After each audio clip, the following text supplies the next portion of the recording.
Fast 2 Jahre nachdem wir von Deutschland in das Abenteuer unseres Lebens aufgebrochen sind, steuerten wir nun über Umwege auf das 17. Land unserer Fahrradweltreise zu. Georgien. Pandemiebedingt waren die Grenzen von der Türkei nach Georgien für lange Zeit geschlossen.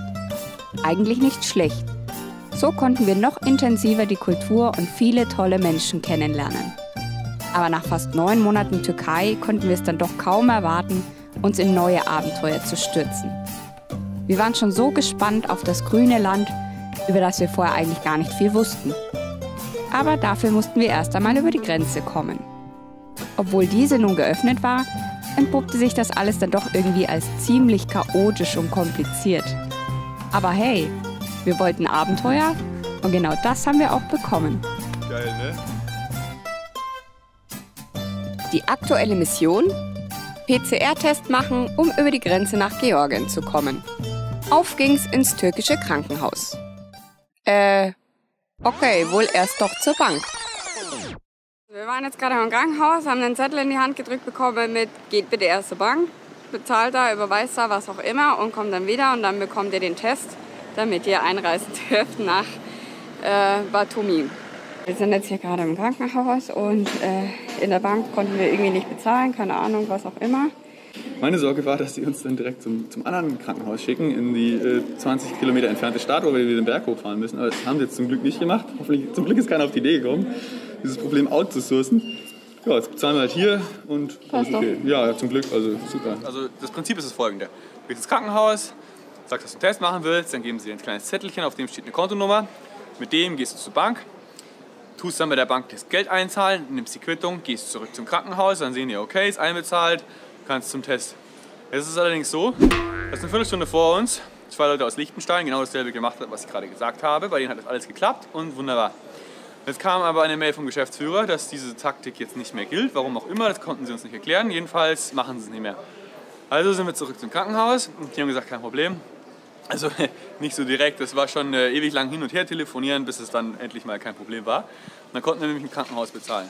Und meine Vermutung ist, dass die ganzen armen Reisenden, die jetzt danach kommen, wahrscheinlich nach Hoppa zum Krankenhaus müssen, dort 3 Kilometer den Berg hochfahren, weil das ist nämlich in Richtung Tunnel, da wo wir vorhin, also gestern rausgefahren sind. Genau, und wir hatten jetzt Glück, dass das halt alles so gerade noch ging und wir da zahlen konnten. Die Leute waren alles super freundlich, es ging total schnell, wir waren sofort dran. Heute Abend um 8 kriegen wir das Ergebnis. Wir schlafen dann noch einmal hier irgendwo, wir schauen uns jetzt mal einen Strand an, entweder am Strand oder aber direkt vom Krankenhaus auf so einer Wiese. Die haben wir da schon entdeckt, die könnte cool sein. Und ja, morgen geht's dann nach Georgien. Der Moment der Wahrheit kommt. Der Dani war gerade im Krankenhaus, um unsere Testergebnisse von dem Corona-Test abzuholen. Er hat Papierkram in der Hand. Dahin kommt er. Ich kann noch nicht identifizieren, ob er glücklich aussieht oder nicht. Wir sehen es gleich. Es ist nicht zu fassen. Es gibt's einfach nicht. Irgendwas ist immer. Mein Testergebnis ist da. Ich bin negativ. Huhu. Und Daniel seinen haben sie verschlammt. Der musste jetzt gerade nochmal machen. Und morgen um 1 Uhr wird er dann wissen, ob er negativ oder positiv ist. Es ist richtig... Oh. Dani musste also einen zweiten PCR-Test machen, weil der erste auf mysteriöse Weise verschwunden ist. Das bedeutete für uns nochmal einen extra Tag warten. Aber wir hatten Glück, dass die Grenze zu Georgien nicht allzu weit entfernt war. So konnten wir immer noch innerhalb 72 Stunden einreisen, ohne dass mein Testergebnis verfiel. Ja, so sieht es hier aus. Das ist diese Grünanlage vom Krankenhaus. Und hier geht gleich der Weg runter zum Parkdeck. Und da ist das Krankenhaus. Und gleich unten im alleruntersten, linkesten Fenster, da ist das Labor. Und da war ich gerade und da haben sie mir erzählt, dass das alles leider verloren gegangen ist. Ja, am nächsten Morgen. Mittlerweile ist Danis erster Test wieder aufgetaucht. Die Krankenschwestern haben aus Versehen den Test auf den Namen von Danis Papa ausgestellt, weil der Name auf der Rückseite von Danis Aufenthaltsgenehmigung für die Türkei stand. Das Testergebnis dieses Tests lautete negativ, so dass wir uns nun auf zur georgischen Grenze machen konnten. Da gab es aber noch ein kleines Problemchen.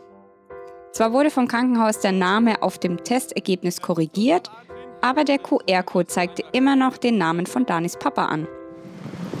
Ja, riesen Heckmeck ist es jetzt endlich erledigt. Ich habe meinen Test, da steht mein Name drauf. Wenn man den QR-Code scannt, kommt noch der Name von meinem Vater. Aber ich habe ja einen zweiten Test in der Pipeline und der wird mir angeblich um 14 Uhr per E-Mail zugestellt. Ich weiß nicht, ob das stimmt. Hoffe, dass es stimmt. Ansonsten haben sie gesagt, es guckt eh keiner auf den QR-Code. Gleich ist es soweit. Wir sind jetzt schon Kilometer für Kilometer an sich staunenden LKWs vorbeigefahren. Durch Tunnel.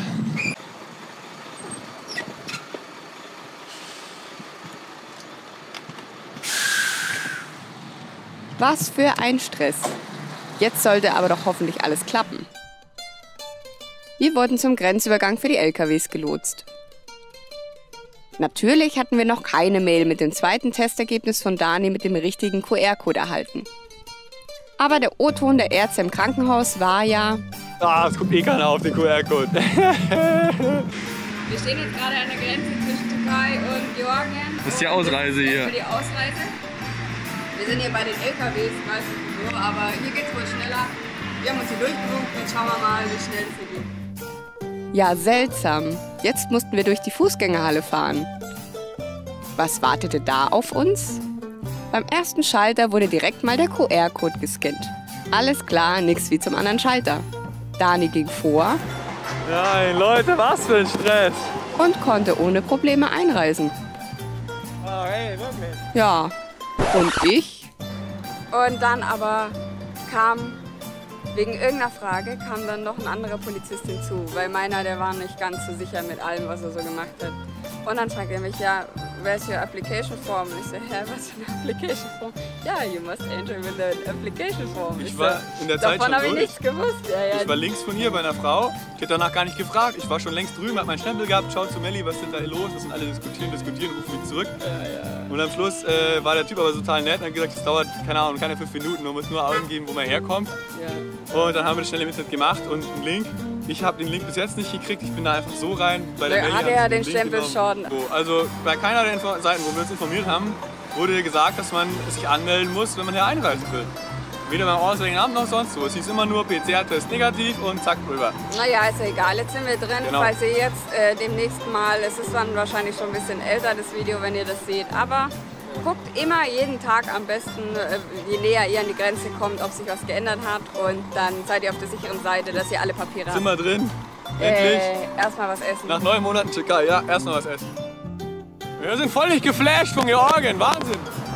Der Müll ist in den Tannen, nicht daneben. Und zwar wirklich penibel. Es ist kaum Dreck jetzt hier auf den ersten Kilometern. Wir haben gerade ausprobiert. Hallo, der Guten Tag heißt, glaube ich, Dilam Sfidobissa oder so. Und ja, die Leute reagieren zumindest. Ich glaube, ich sage es immer noch ziemlich falsch, aber es kommt schon noch. Außerdem habe ich die erste E-Auto-Ladestation gesehen. Das ist ja nicht zu fassen. Georgien ist super bis jetzt. Und die Kühe haben sich auch nicht verändert. Die sind nur dicker geworden.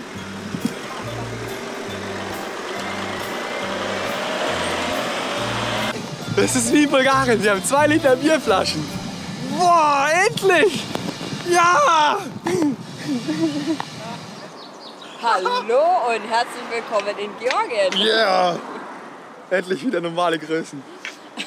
Also wir freuen uns schon richtig aufs Bier, aber dass der Daniel gleich mit einem 2-Liter-Kanister ankommt, das konnte ich jetzt nicht wissen. Wir haben jetzt gerade mal Mittag. Ich weiß nicht, ich glaube, lange fahren wir heute nicht mehr, so wie es ausschaut. Wer von euch Loriot gesehen hat, der weiß, dass man ab 2.500 Dosen Senf einen Rabatt bekommt. So ist es bei mir auch. Und genau, ich habe auch schon Geld geholt. Und jetzt zeigen wir euch mal, wie so Moneten hier aussehen. Wie ist denn der Kurs? Sag doch mal, 1 Euro sind 3,70? Also, genau, aktuell ist der Kurs 1 Euro bei 3,75. Und die Sache ist die, dass sie sich nach der Grenze, habe ich ja vorhin schon erwähnt, gleich immer abzocken wollen. Ich bin jetzt hier rumgefahren, habe gefragt nach einem ATM. Der Mann war ganz freundlich, hat gesagt, in dem Laden gibt es einen. Und so sieht so Kohle aus. Ich will jetzt nicht hier eben zeigen, aber das ist jetzt so 10. Wie heißt die?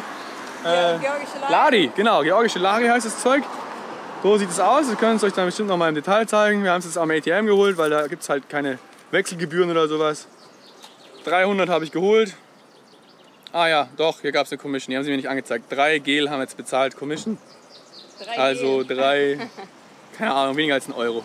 Jedenfalls ist es halt natürlich nicht zu vergleichen mit diesen Wechselstuben. Und wow, die Busse sehen ja abgefahren aus. Jetzt weiß ich, was du ja, meinst. ja, die Busse sehen abgefahren aus. Überhaupt alles hat hier so einen sowjetischen Touch. Alles so ein bisschen anders. Wir sind noch nicht wirklich angekommen. Wir sind noch eigentlich geistig in der Stunde Türkei. entfernt von der Grenze vielleicht. Wir sind noch echt nicht lange hier. Das Geld ist auch noch alles türkisch hier drin und so, ja. Jedenfalls werden wir uns jetzt erstmal irgendwo hinsetzen und unsere Ruhe haben. Das erste Mal georgisches Bier probieren. Das liegt jetzt hier bei 7 Lari 30 und das sind umgerechnet 77 Cent auf einen Liter Bier. Also ganz der bayerische Standard. Wunderbar. Das mag jetzt vielleicht etwas euch überraschen, so oder nein, eigentlich nicht. Wie sagt man denn? Overwhelming würde man in Englisch sagen. Aber Leute, wir haben jetzt 8 Monate kein Bier mehr gesehen, so richtig. Ne? Deswegen ist jetzt die Freude etwas größer, als sie normalerweise wäre. Erste Nacht in Georgien. Es regnet mittlerweile und wir haben hier so einen Unterstand gefunden. Ah, Mücken gibt's hier. Und ich habe so einen Besen gefunden, jetzt mache ich erstmal ein bisschen sauer, weil hier ein paar Scherben sind. Und ja, dann werde ich mal hier das Zelt ein bisschen aufstellen. Manny holt nochmal Wasser. In der Tankstelle, die da ums Eck ist. Ich bin jetzt von unserem Camp geflohen hierher. Unser Camp ist eigentlich ganz gut, ist schön überdacht. Aber ich wollte unbedingt nochmal ins Wasser. Weil es ist so schwül, Leute, es ist unglaublich. Es ist richtig dampfig und durch diesen kleinen Nieselregen, jetzt wird es noch schlimmer. Das Wasser sieht eigentlich ganz gut aus, es ist unglaublich stark da drüben, wie man sieht, aber hier an der Ecke, hier geht's voll. Hier ist so eine Insel und da werde ich mich jetzt mal kurz waschen, meine Klamotten einmal durchs Wasser ziehen und dann zurückwandern. Guten Morgen. Das war jetzt die erste Nacht in Georgien. Wir haben einen wunderschönen Platz gefunden. Aber er war trocken. Und wir räumen jetzt schon gerade zusammen. Morgen! Ja, erste Nacht in unserem georgischen 5-Sterne-Ressort. Immerhin war es trocken. Ich glaube, jetzt noch das Zelt aus und dann gibt es ein Stück. Hier gab es einen Haufen Mücken und ich glaube, irgendwie jeder Körperteil, jeder Zentimeter ist von mir zerstochen. Ja, fiese Mücken. Ja, aber schauen wir mal, was der neue Tag bringt. Ich freue mich schon. Ja, hier fehlt leider die Straße, wie man sieht. Und jetzt nehmen wir einen Umweg. Hinten ist die Skyline von Batumi und in Batumi, also überhaupt in Georgien, ist Glücksspiel legal. Und entsprechend ist hier auch eine richtige Skyline vertreten, da hier Hochhäuser, Riesenräder und so ein kleines Mini-Las Vegas. Wir haben das allerdings ausgespart, weil uns das Ganze nicht interessiert und wir wollen eigentlich eher ins Gebirge. Wir sind keine Großstadt-Freaks und ja, von außen das anzugucken ist ganz nett, aber durchfahren wollen wir mit dem Radl dann doch nicht. Wir sind jetzt mittlerweile an Batumi vorbei und fahren jetzt immer weiter Richtung Norden. Es hat deutlich abgekühlt im Gegensatz zur Türkei und die Landschaft ist super grün, wie ihr sehen könnt. Es ist richtig schön, der Asphalt ist gut. Wir sind jetzt von der großen Straße runtergefahren, um ein bisschen Mittag zu essen. Und ja, es gibt, was es immer gibt. Und dazu probieren wir wieder 2 neue Biers. Heute gibt's, weiß nicht, das da und anderes. Ja, Mensch, hier ist was los. Also die ganze Dorfjugend ist versammelt. Die Eltern haben schon gesagt, Mensch, lass die 2 in Ruhe essen. Aber es hat natürlich nichts geholfen. Alle wieder da und es ist sau lustig. Wir unterhalten uns ein bisschen. Und die Jungs, die können sogar Englisch. Der Odi versucht auch was abzukriegen vom Essen. Und ja, oh, wir genießen unser Futters. I am subscribed. Yes, subscribe, nice. Here, this name. Also wir haben hier einen Haufen Gaudi mit den Kindern vom Dorf, die sind alle zusammengekommen und jetzt sind die alle auf YouTube. Hello Germany! Hello. Fahren wieder los, bye bye! Super lieb, das ist jetzt so süß. Und es sind schon auf jeden Fall super Englisch-Basics da, deutlich mehr als in der Türkei. Und da haben sie gesagt, ja, und sie abonnieren uns und alles, haben sich den Namen eingeprägt und es war richtig süß. Wir haben uns auch hier so kleine Kekse angeboten und so. Also Berührungsängste gibt es kaum. Und auch so, hello, total schön, dass man sich auch mittlerweile wieder verständigen kann ein bisschen. Georgien liegt an der Schnittstelle zwischen Europa und Asien im Bereich des Kaukasusgebirges.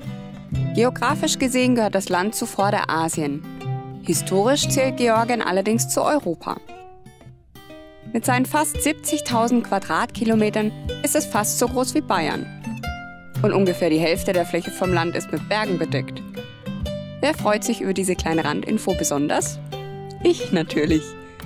Aber erstmal ging es an den Strand am Schwarzen Meer. Wir sind hier kurz vor Poti und wir haben ganz coole Radreisende kennengelernt. Wollt ihr euch mal kurz vorstellen? Jetzt habe ich es schon. Wir sind scheu. Oh, sorry. Aber Wir sind die Schweizer mit dem schlechten Hochdeutsch. Hallo! nein, das könnt ihr gut. Ihr habt auch Instagram und euch kann man folgen. Wo geht es denn? Red Bike. Where is the red bike? Wo ist der Red Wo Bike? ist das rote Velo? Alles Da ist es. hier. Muss mal da zeigen, wo es ist. Warum heißt ihr so? Das wollte ich euch schon Ja, immer wir fragen. wussten nicht. Das war so ein spontan, schnell. Wir brauchen noch irgendwie einen Blog. Alle haben gefragt und haben wir das so. Ein Tag vor der Reise Ja. haben wir gedacht, Ja. okay, und dann ist uns nichts Besseres eingefallen. Und die Webseite mit Milans guten Bildern, red-bike.ch. Das lohnt sich viel mehr als mein doofes Instagram. Unbedingt vorbeischauen. Und wo geht's für euch hin? Ja, jetzt auch mal durch Georgien und dann wahrscheinlich Aserbaidschan und dann entweder über das Kaspische Meer oder auch in den Iran, je nachdem, was offen ist. Ja. Also vielleicht sehen wir die Herrschaften hier noch öfter. Ihr könnt Freuschaft. gespannt sein. Freuschaft. Freuschaft. Freundschaft, die Herrschaft. Die Genau. Auf jeden Fall Freundschaft sind sie cool. Also ich glaube, das wird hier ein lustiger Abend. Cool. Und wir machen hier schon Feuer für die Fische. Wir haben was vorbereitet. Und zwar gibt es super geile Grillfische und ja, was Gutes zum Essen. Ich bin hier schon fleißig am Vorkochen, hier, aufheizen. Wir haben auch Gesellschaft.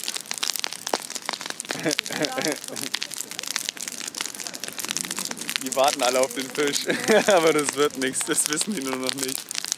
Ja, endlich, jetzt können wir mal unseren Tag hier in Georgien feiern, dass wir endlich angekommen sind. Wir sind jetzt seit knapp 24 Stunden hier.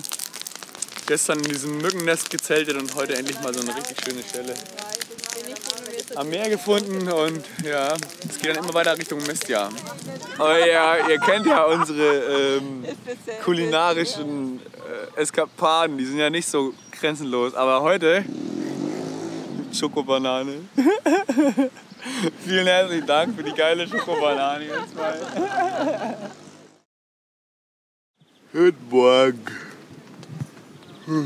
Es hat die ganze Nacht lang durchgeregnet und wir haben wohl das beschissenste Zelt, das es gibt.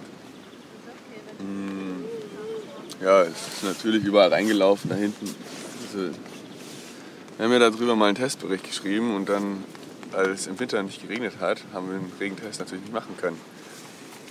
Ja, jetzt müssen wir unsere Testwertung völlig korrigieren, weil es ist absolut entsetzlich. Das Ding ist nicht dicht, kein Stück. Weder da über uns noch da hinten. Es läuft überall rein, es ist wie eine Wanne. Das Resultat war ja gutes Sommerzelt und das nach wie vor, aber für den Rest ist er nicht tauglich. Es war jetzt nicht irgendwie ein Sturm oder so. Ja, ein ganz normaler Regen halt einfach, nichts Spezielles. Wie man sieht, ist das Einzige, was das Zelt trocken gehalten hat, der Boden unten drunter. Der Rest ist nass. Nur Schlafsäcke, alles. Wo geht's hin bei euch heute? Zu den heißen Quellen. Okay, cool. Sie spricht schon seit Tagen von einer heißen Quelle. Dann gehen wir baden, ich gerade heißes Wasser. Hoffentlich Und jetzt sind sie weg. Vielleicht treffen wir sie noch mal wieder.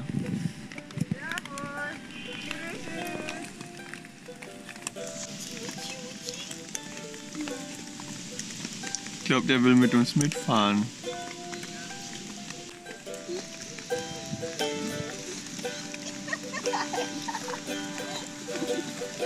Butti, Butti, Butti, Butti. Die sind alle so süß. Ja, wir müssen die anderen alle mitnehmen und den da auch. So, nach knapp 2 Jahren Radreise haben wir jetzt so die ersten Sachen, die versagen. Mein Mitloader, das ist dieses Ding hier. Der Reißverschluss ist mittlerweile kaputt, das ist schon länger so, aber das war okay. Aber jetzt ist es auch noch undicht. Nach dieser letzten Regennacht, es hat nicht viel geregnet, aber ein bisschen, steht da drin das Wasser. Ich habe gerade alles rausgeholt und ausgebrungen. Außerdem, ja, das hier, das Werkzeug drin ist. Das wird auch die ganze Zeit nass und schimmelt, also unsere selbstgebauten Regenüberzüge nützen auch nichts mehr. Da muss auch irgendwie was anderes her. Und diese Regenüberzüge hier vorne, da haben unsere Spezies ja schon neue geschickt. Wie hier, das ist jetzt quasi eigentlich total neu, der hier. Aber nach der Nacht war das auch alles schon nass da drinnen. Also da muss irgendwie was anderes her. Ja, sieht aus wie eine Haxe. Eins von den Haxen, eins von unten links, oder? Mit Käse halt irgendwas, oder? Ach, eins von jedem und fertig. Dieses super lange Brot, dann unten links und sowas und unten rechts was, wovon wir leider nicht wissen, was es ist, aber das finden wir alles noch raus. Ja, und es ist super nass hier. Ihr habt es gerade gesehen, unsere Ausrüstung gibt langsam auf, das heißt, wir müssen Ersatz herschaffen. Das wird auch wieder nicht ganz billig. Wenn ihr uns unterstützen wollt, schaut mal unten in die Videobeschreibung, da steht alles dazu, wie das geht. Und genau, für uns geht es weiter Richtung Poti und dann rauf in Richtung Mestia ins Gebirge. Guck mal, da gibt's Schweine, süße kleine Schweinchen. Bei der vom Regen durchweichten Ausrüstung kam uns die Idee mit den heißen Quellen plötzlich sehr verlockend vor. Also änderten wir ganz spontan unsere Pläne und radelten unseren Schweizer Kollegen hinterher. Guck mal, wen wir wieder gefunden haben oder wer uns gefunden hat. Hallo. Wir machen hier gerade Mittagspause.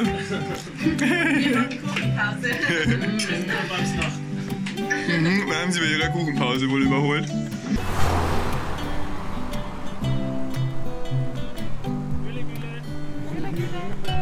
Wir freuten uns. So haben wir endlich nach langer Zeit mal wieder andere Radreisende getroffen, mit denen wir uns zusammentun konnten.